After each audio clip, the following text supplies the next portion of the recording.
So in your experience, you've been doing this longer than I've been alive. How have you seen the shows and I guess the education at these various shows? How have you seen that evolve over the decades? There's definitely more. There's definitely a lot more options for people.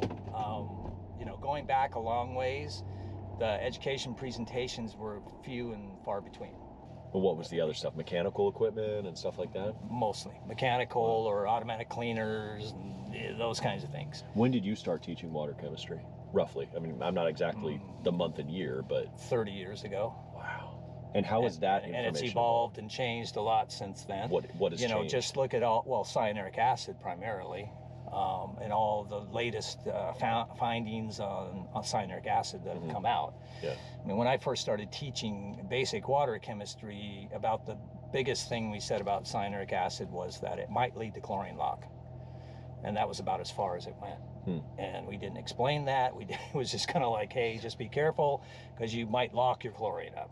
And whatever that means. And that was controversial. I mean, back then when you said that, you might get into a barroom brawl with somebody. You never knew. We have far more sophisticated ways to get into barroom brawls now. But I mean, now obviously there's so much research that has come out of late on cyanuric acid, the effects of it, the higher effects of it on disinfection and on how it holds free chlorine, so both HOCl and OH minus. Well, maybe not where you live because you're in the Seattle area and you get a lot of rain most of the year. Now, the summers are really dry, which is pool season, right? Mostly dry. Mostly dry. I mean, it's what air conditioning strives for is the Pacific Northwest in the summer. Right. But the rest of the year, you get a ton of dilution. Fair? Yes. Now, contrast that with the desert. Southern California, Palm Springs, Phoenix, Tucson, all these areas, and actually much of Texas, there's just not as much dilution. In the Northeast, they get a lot of rain. I'm from the Mid-Atlantic, I'm from the DC area. I've noticed that the issues here have a lot more to do with the LSI and calcium saturation, whereas out west, it's a lot less to do that because they have more moderate temperatures, but their biggest issue is overstabilization. Because they're just piling on, they don't get the same amount of dilution. We're talking the Northeast, we have to cater our classes to this audience because they have a 5-month season, not a 12-month season. Yeah. What are your thoughts on that? No, and then first of all, to start off, when you talked about how they're just so serious here, and everybody's engaged and everybody wants to learn. Yeah, and a big part of that is because they are so limited in the time frame they have, and I mean, they have to work. They have to get out there, get those pools open by Memorial Day.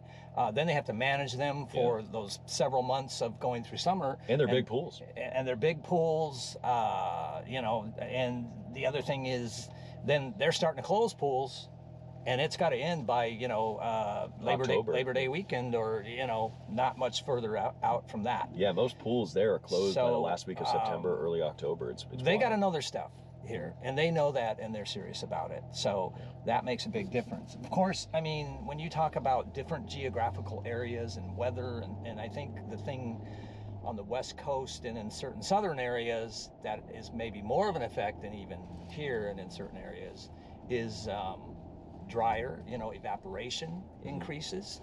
And when you have an increase in evaporation, that's going to lead to an increase in saturation, right? As you brought up. So that's a whole different chemistry. Also, in the chemicals they use. What do you mean by that? The chemicals they use? Like the amount of them or the types? Well, it could be either or, but the types is what I'm saying. But it's, it's like Southern Cal, and that's where I started out doing pools, is a big trichlor area, and it's a big, not to be offensive to anybody or whatever, but it's the old, kind of splash and dash mentality there. Drop the trichlor tabs in, Well, let's be fair. That's kind of in every market, but you're right. I guess it's big in that area. It is, yeah. And then maybe shock with liquid, when you need to do that. So the buildup of CYA in those certain areas where they're doing that, where they're primarily reliant on trichlor tabs as their main source or maintenance source of chemistry is obvious. And maybe they don't even know what's coming from that trichlor tab. They don't know it's almost 60% CYA. Yeah, I think it's 40. I mean, there's a little bit of binders in there. But we know it's not 99% chlorine. Right. It's 99% trichlor and it's really technically it's a cyanuric acid tablet. It is. Yeah. So and you're getting the 6 ppm from every 10 ppm in 10,000 gallons. Yeah. So a lot of guys aren't aware of that, even in Southern Cal. And so you've got guys that are maintaining pools there maybe, and they've been on this system, and they've got CYA of 200, 300 ppm, and they don't know. Yeah.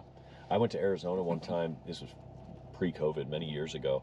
And this guy's pool is just tinged green, cloudy, can't see the main drain. And it's been like that for a long time. And I said, what's your cyanuric acid in there? He said, it's fine. I said, when was the last time you tested it? Didn't really have an answer for it. So we tested it, and it was one drop, clouded it right up. Right. Like, we should dilute this. So we took a bottle of water, diluted it. We ended up diluting it twice, and we still couldn't get it to read. So it was over 300. Right. And he wasn't equating all of his problems to realize how high those levels were. But enough about CYA, because that's not the questions we get in the Northeast. I'm more curious, since you're here and you're a West Coast guy, and when we do future truck times, you're going to be primarily West Coast. That's correct. I'm primarily East Coast. Yep. So we're going to get some good dynamic based on that. Yeah. Well, I mean, the questions we get here are a lot different than the ones we get in California. I know that much. Absolutely. No doubt. Regionally, different areas, it's always going to be that way. So the thing about where I am up in Seattle is people don't realize it there because it seems like the weather's a little more, I guess, neutral. We get rain, but it doesn't always get that cold or down to freezing. But it is a seasonal, very seasonal market there as well. And that just has to do with the weather. Yeah.